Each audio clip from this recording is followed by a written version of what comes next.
This is Rita Dairit and this is Buhay Parang Life, where we discuss issues about this thing called life. Today's issue, Influencer Mom. But before I give you my fabulous guest for today, I would like to invite you, my dear viewers, to please like, share, and subscribe to our YouTube channel and Facebook page. Buhay Parang Life is part of FaithWatch TV, and FaithWatch is now an app, so please feel free to download your app in your mobile devices. We read and value your comments, so please feel free to write down your comments and suggestions below. And so today we have with us a mom influencer, founder of Millennial Moms PH. My pleasure to bring to you Miss Dette Zulueta. Hi, Det. Hello, Miss Rita. So thank you so much for inviting me here in #Buhay Parang Life.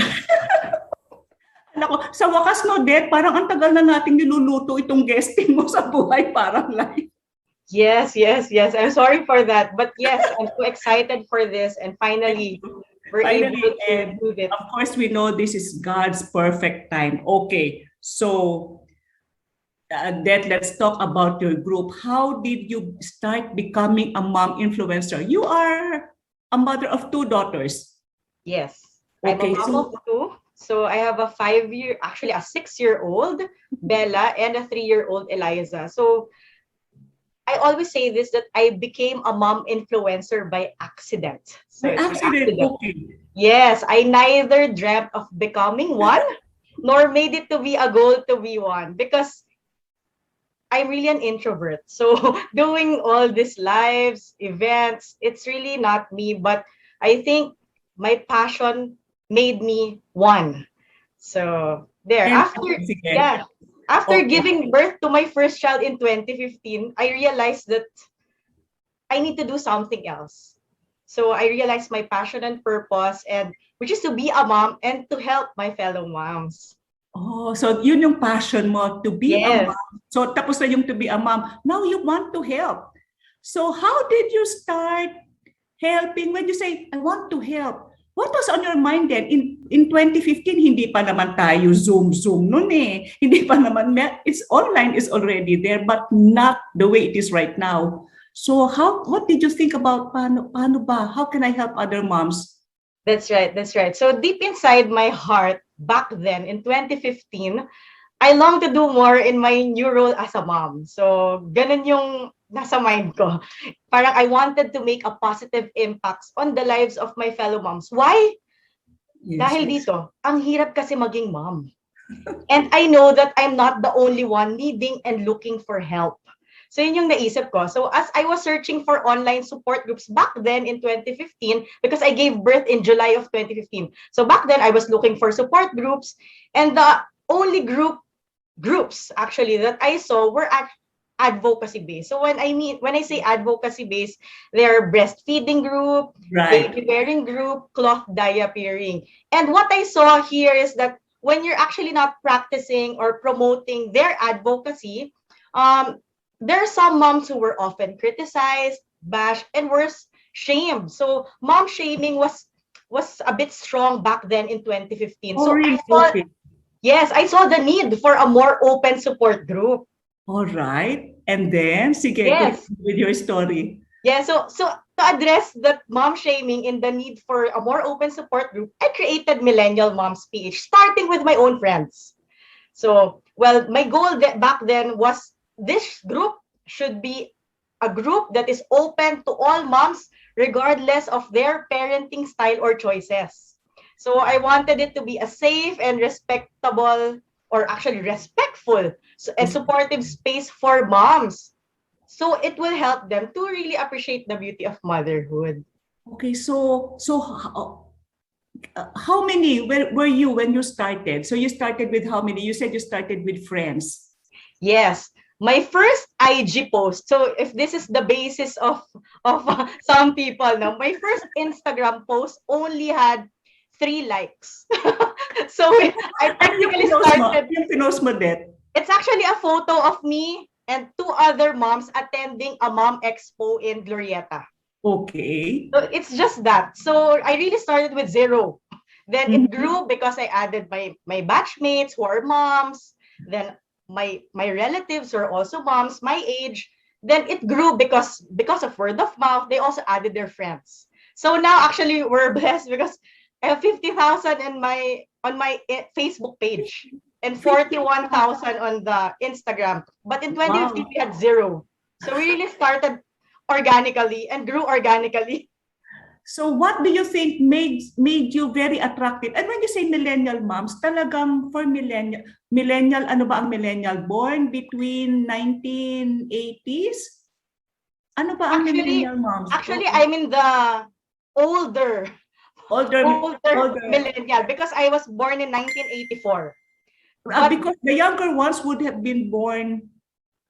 on a later age. So I think I think they were born because it's different now, no? There are a lot of difference of millennials, but the age for a millennial mom for me are those born 1990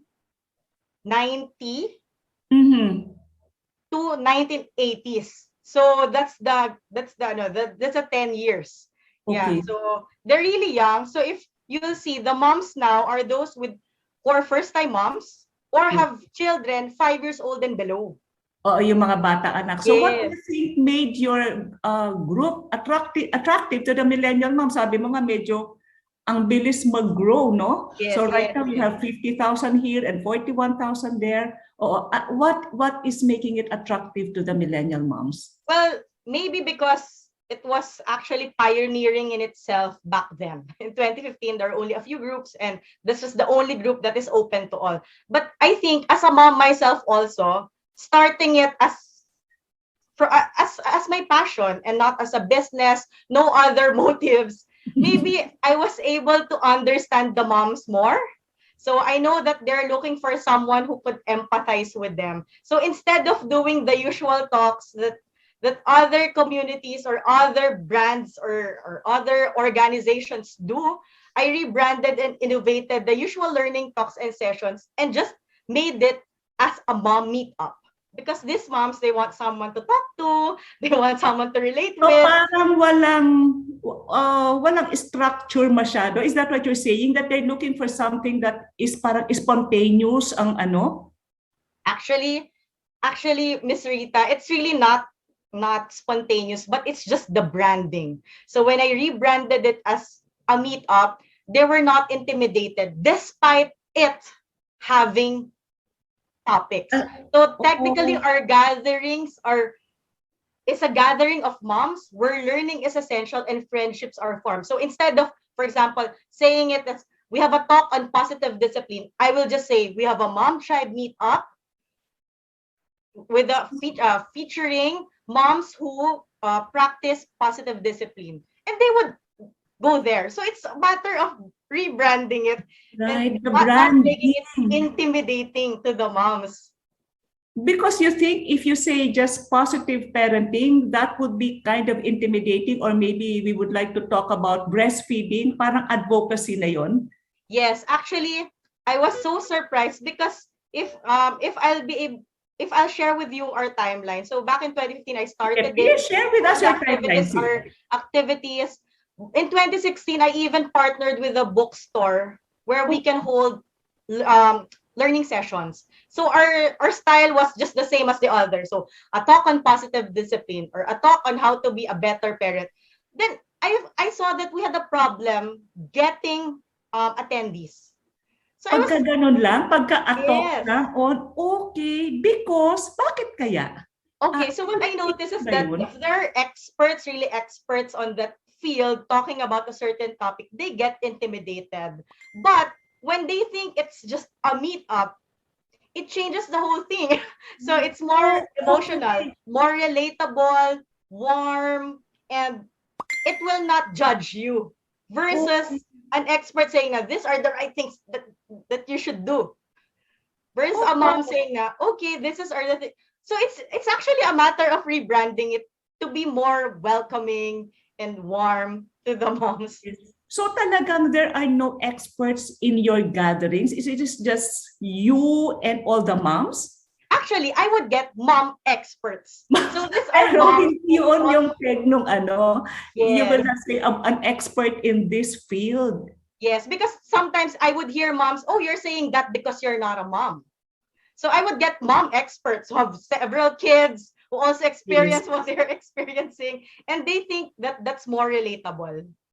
Okay, so tell us about the profile of your gatherings. Ano, see, who would attend? Would they be bringing their children? Would it be like a kind of na standard ba? Like, would this be professionals or career women or sobrang halo?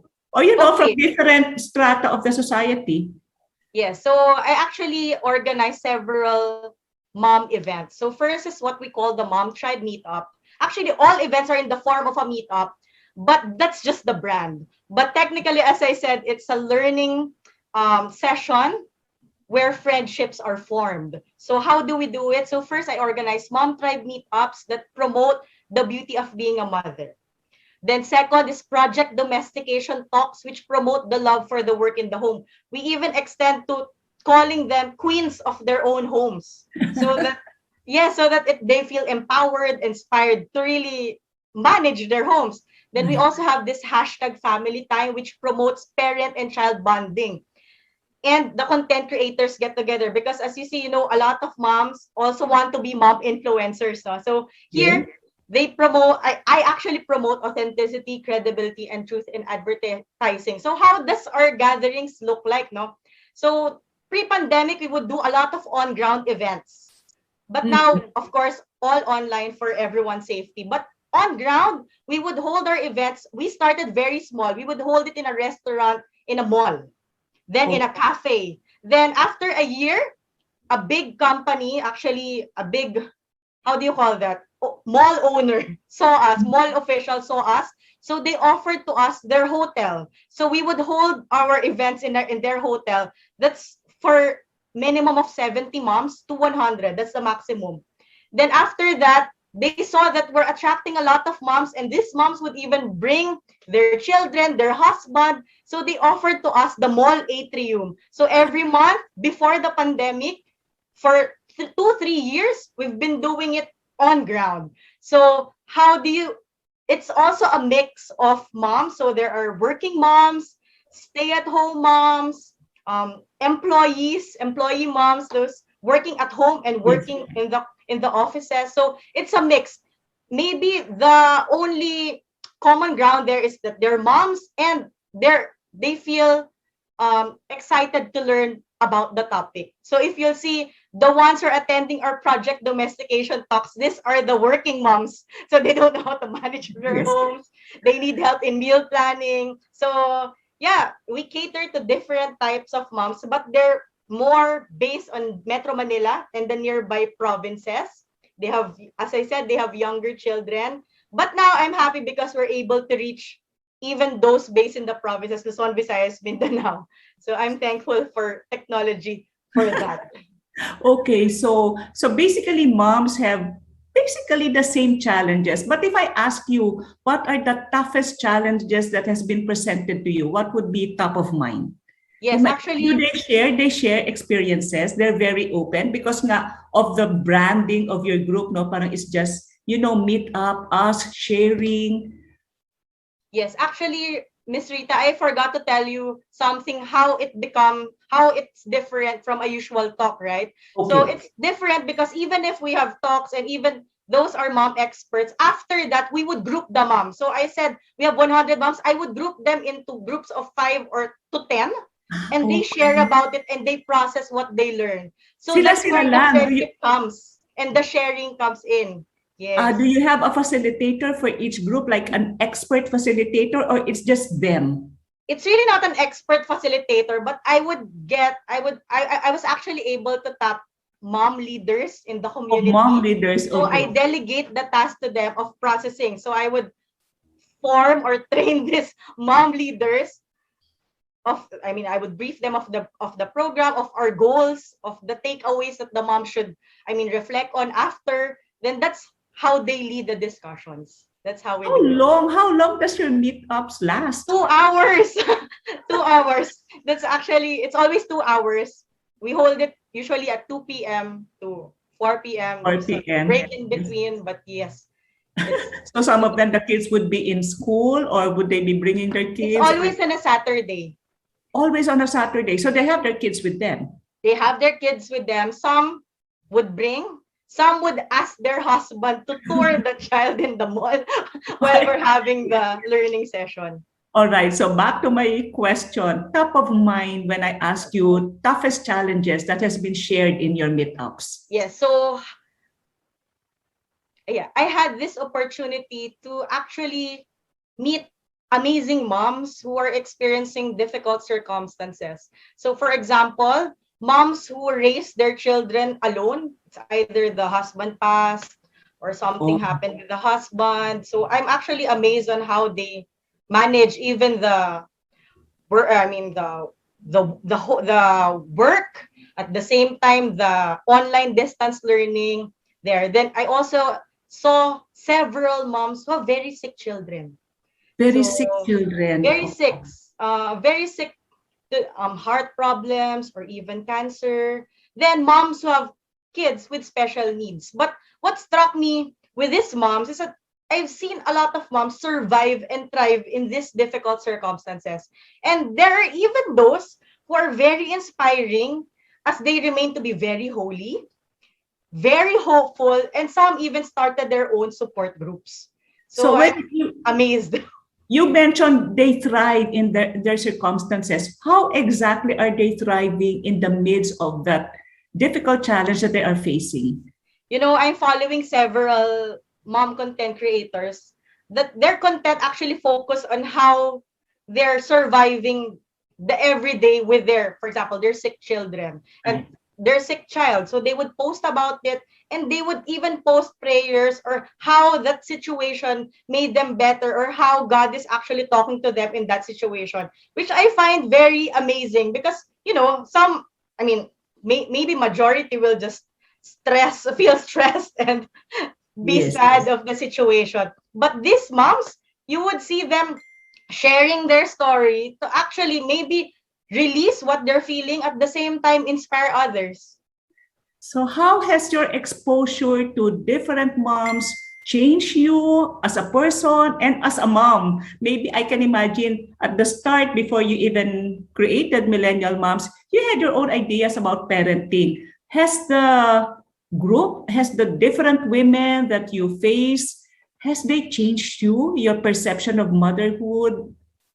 Yes, actually, a lot of moms are telling me that I inspired them. But for me, it's actually the other way around, because seeing these moms um journeying through motherhood, and some are even experiencing difficult circumstances compared to me, it actually helped me to be a better mom. For example, first in managing the house. So I would be inspired as to how hands-on they are.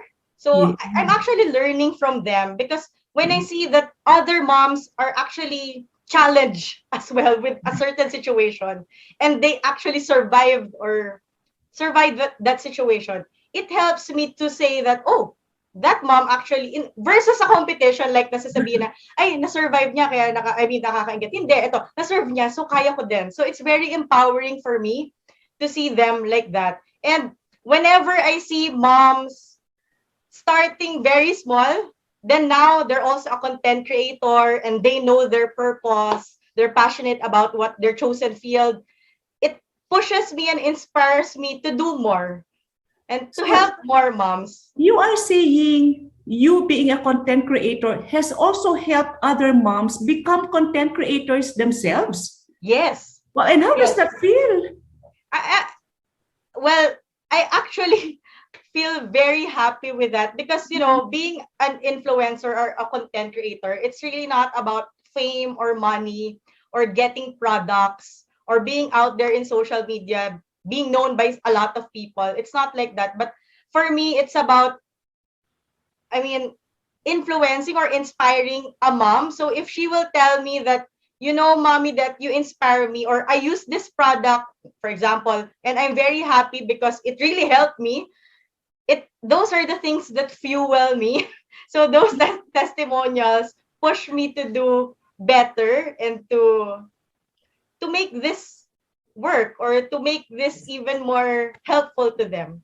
So that this is Faith Watch TV. What is the role of your faith in what you do? Okay, so first, I believe that Millennial Moms, this passion project, is God's gift to me. So through it, I felt that it is a it is a hashtag blessed to be a blessing. So I would always use this whenever moms would message me. So I'm thankful to be blessed to be a blessing to others. So I was blessed to become a mom and become a better person. So I think I'm more selfless and more service oriented now. Instead of just looking at my own family or my own problems, I have a bigger picture. And I would say that having the bigger picture helped me manage actually my life better.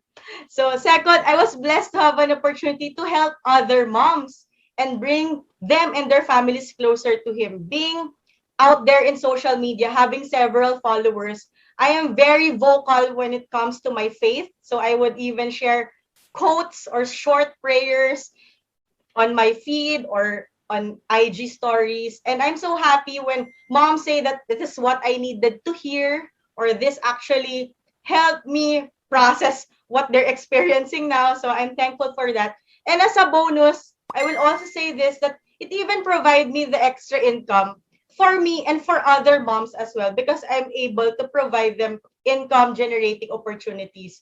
So as this is God's project on me, whenever I feel distracted with, let me say, fame or money, I go back to my why. So why am I doing all this?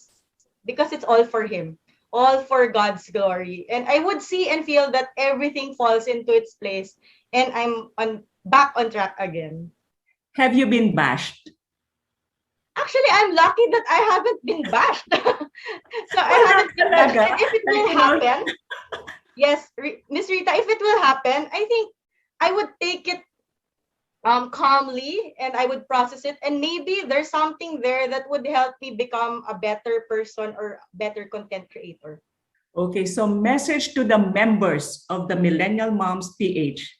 Okay, to all the Millennial Moms PH members out there. So first of all, thank you so much for supporting Millennial Moms PH since 2015. Know that that community exists for you and will be there for you until the very end. So as you grow, as our generation actually grows, we'll be there for you, providing you relevant content, sharing with you things that will inspire and empower you, and bringing you closer to God. So there. Thank you so You much. talked about the very end. What will make you stop doing this? What do you think is the, parang may ending ba? Para ba, is there a timeline? Like if you're older or what? Have you Actually, thought about it? Hindi pa? yes. Actually, Miss Rita, I've thought about it because I Mhm. was I was even processing this in my prayer, or actually with my husband. I was telling him, I might get laos. You know, That brands enters my might, mind. yes, brands might not be able to sponsor me, but as long as there's one mom who's telling me that she gets inspired with, maybe I won't post much about brands or products. Maybe I will just post more of prayers or empowering quotes. But if that mom will just tell me that that quote helped me, or when you said this, for example, faith it till you make it. If when you said that, it helped me, I will keep on doing Millennial Moms PH. Why would a millennial mom join your meetups or become a member of your group? Why? Well, because I think no man is an island. So no mom is an island. You would need the support for you to actually be a better person or a better mom. So in Millennial Moms PH, you won't be bombarded with all the mom tasks that we have to do. You'll be reminded to have fun, to take care of yourself, to pray, to be calm, to be more mindful. So I think it's something you need that you haven't realized yet, but if you're there, you'll see the difference. Okay, so do you want to parang, sige, extend the invitation to them? Medyo invitation na yan but in a more direct manner. How will they join? Where can they follow you? How to join Millennial Moms PH? So to all the moms out there, please do check Millennial Moms PH. We're on Instagram. We're also on Facebook, and we have a private community. It's called Millennial Moms PH Group. So please do join us if you want to have fun, have a break in your or a support system in your motherhood journey. Okay, so what's next for you, Det? Okay, so what's next for Millennial Moms PH and for me? Actually, I'm excited to plan our life for next year. So it will be more of learning sessions because I'm looking forward to face-to-face. But if that's not possible, we will still continue doing learning talks, but more of putting fun in motherhood. We really haven't explored that angle, but we're more on informing or teaching moms in the past years. But now I wanted focus on having fun in motherhood because I think that's something that moms, most especially now at this time of pandemic, miss doing. So how to have fun with your family, how to have fun with your children, or how to have fun in your home while doing all the many tasks we have to do. So we have to insert humor in our life. So I think that's what we'll see in the future. Thank you for that, Det. Thank you so much for gracing our show. We will all be looking forward to your meetups on how to put fun in motherhood. Thank you so much. And thank you, my dear viewers, for watching this show. This is Rita Dairit reminding you today, haba-habaan pa ang pasensya sapagkat ang buhay parang life.